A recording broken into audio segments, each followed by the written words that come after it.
কোকৰাঝাৰ জিলাৰ মাগুৰুমাৰীত আছোঁ বৰ্তমান। এক সেউজীয়া পৰিৱেশৰ মাজত আছোঁ।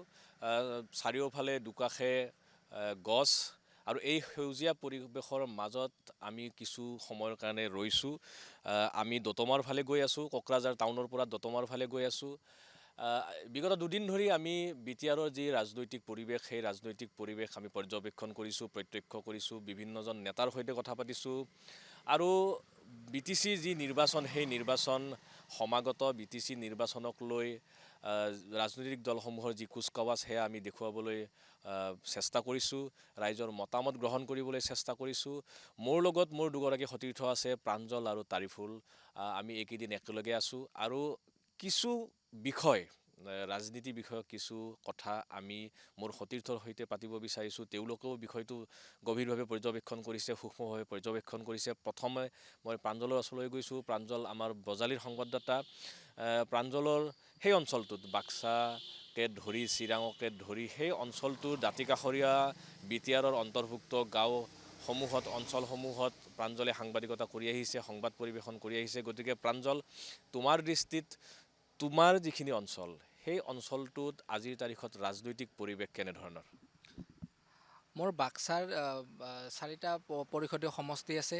তাৰ ভিতৰত হৈছে ককলাবাৰী পৰিষদীয় সমষ্টি, শালবাৰী পৰিষদীয় সমষ্টি, মথনগুৰি পৰিষদীয় সমষ্টি আৰু মুছলপুৰ পৰিষদীয় সমষ্টি। যদি চাবলৈ যোৱা যায়, প্ৰত্যেকটো সমষ্টিতে আচলতে UPPL আৰু BPFৰে বিগত সময়ছোৱাত মানে তেখেতসকলৰ ভাল আছিল আচলতে সাংগঠনিক স্থিতি।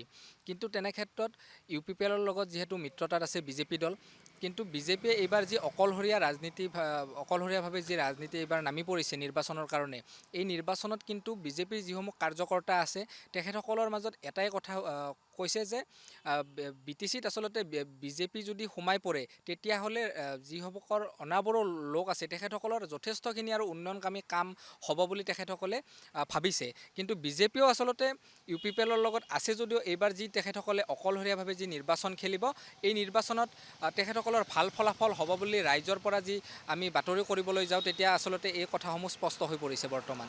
নিশ্চয়কৈ এইবাৰ যিহেতু বিজেপিৰ প্ৰৱেশ ঘটিছে বিটিআৰৰ ৰাজনীতিত, আগৰ যিবোৰ নিৰ্বাচন হৈছিল, লোকসভা নিৰ্বাচনেই হওক বা পূৰ্বৰ যি পৰিষদীয় নিৰ্বাচন হওক, বিজেপিয়ে ইমান সংখ্যক আসনত প্ৰতিদ্বন্দ্বিতা কৰা নাছিল। গতিকে এইবাৰ অধিক সংখ্যক আসনত প্ৰতিদ্বন্দ্বিতা কৰিবলৈ মন মিলিছে।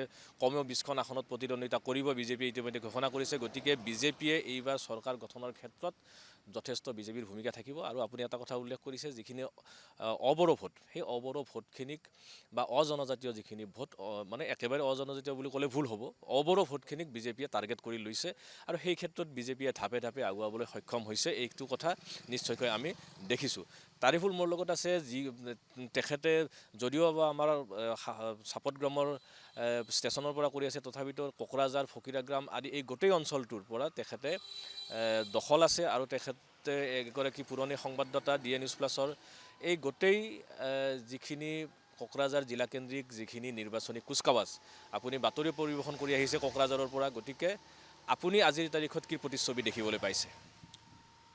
হয়, আমি নিৰ্বাচনী প্ৰচাৰত ইতিমধ্যে দ্য নিউজ প্লাছে গৈ আছে আৰু প্ৰতিটো প্ৰান্তৰ পৰা নিউজ সংগ্ৰহ কৰি ৰাইজক দেখুৱাই আছে। আমি দেখিছোঁ ফকিৰাগ্ৰাম পৰিষদীয় সমষ্টি আৰু গোমা পৰিষদীয় সমষ্টি, দুটা সমষ্টি আছে, যি সমষ্টি দুটাত সংখ্যালঘু ভোট বেছি। তাতে কিন্তু এইবাৰ বিজেপি, UPPL আৰু BPF তিনিজনে প্ৰাৰ্থী দিব আৰু তিনিজনে নিৰ্বাচনী প্ৰচাৰ ইতিমধ্যে তুংগত তুলিছে। আমি দেখিবলৈ পাইছোঁ বিগত 17 বছৰ কাল BPF চৰকাৰে ৰাজত্ব কৰিছিল বিটিআৰখনত। তাৰপিছত UPPL আহিল। এইবাৰ কিন্তু আগতে যদিও মিত্ৰজোঁট আছিলে, এইবাৰ কিন্তু অকলশৰীয়াকৈ বিজেপিয়ে প্ৰাৰ্থীৰ তালিকা ইতিমধ্যে ঘোষণা কৰা নাই, যদি কৰিব সমাগত নিৰ্বাচন। গতিকে আমি দেখিবলৈ পাইছোঁ এইবাৰৰ নিৰ্বাচনী যিটো ৰণদংকা, এইটো আগৰ তুলনাত অলপ পৃথক বা বেলেগ ধৰণৰ আমি দেখিবলৈ পাইছোঁ। বাকী নিৰ্বাচনৰ পিছত যেতিয়া ভোট গণনা হ'ব, তেতিয়া নিৰ্ণয় হ'ব ভৱিষ্যত? নিশ্চয়কৈ যিহেতু গণতান্ত্ৰিক প্ৰক্ৰিয়াটোত নিৰ্বাচন এক অংশ আৰু নিৰ্বাচনৰ জৰিয়তে ভোট যুদ্ধৰ জৰিয়তে একোখন চৰকাৰ গঠন হয়। BTCতো এখন নতুন চৰকাৰ গঠন হ'বলৈ গৈ আছে। তাৰ প্ৰাক মুহূৰ্তত নিৰ্বাচনী যি প্ৰচাৰ সেই প্ৰচাৰ লাহে লাহে তুংগত উঠিছে আৰু আমিও এই নিৰ্বাচনী খবৰ বিচাৰি কোকৰাঝাৰ জিলাত আমি বিভিন্ন ঠাই ঘূৰিলোঁ। গোসাইগাঁও গ'লোঁ, ফকিৰা গ্ৰাম গ'লোঁ। এতিয়া আমি কোকৰাঝাৰৰ পৰা দতমা গৈ আছোঁ আৰু দতমালৈ যোৱা এই পথছোৱা প্ৰাকৃতিক এক পৰিৱেশৰ মাজৰ এক নান্দনিক পৰিৱেশ আৰু এইখিনি ঠাইত আমি কিঞ্চিত সময়ৰ কাৰণে নৰৈ নোৱাৰিলোঁ আৰু ৰৈ আমি চেষ্টা কৰিলোঁ আমাৰ সতীৰ্থবৃন্দৰ সৈতে আমি চেষ্টা কৰিলোঁ চমু বিশ্লেষণ এটা দিবলৈ। আপোনালোকক ধন্যবাদ জনাইছোঁ। চাই থাকিব দ্য নিউজ প্লাছ।